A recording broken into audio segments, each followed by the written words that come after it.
என்னப்பா எல்லாத்தையும் இன்னைக்கு அசைன்மெண்ட் முடிச்சா சொல்லியிருந்தேன், எல்லாரும் முடிச்சிட்டீங்களா? இந்த சார் தானே அசைன்மெண்ட் முடிச்சாச்சுன்னு சொன்னா ரோல் நம்பர் நோட் பண்ணி வச்சுட்டு மார்க் போட்டுருவாரு. சார் கம்ப்ளீட் பண்ணிட்டேன் சார்.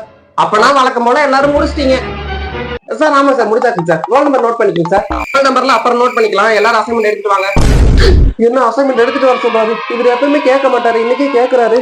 ஏன்னா அப்படியே உட்காந்துருக்கீங்க, அசைன்மெண்ட் முடிச்சிட்டேன்னு சொன்னீங்கல்ல, எல்லாம் எடுத்துட்டு வாங்க.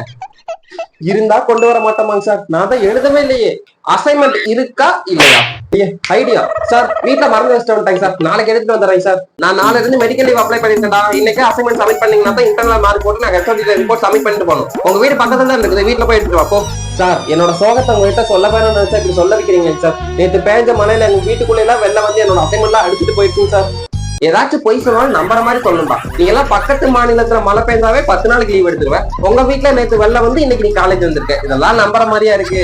சார் படிப்பு தான் முக்கியம் சொல்லி படிக்கிறதுக்காக இங்க வந்து உட்காந்துருக்கேங்க சார்.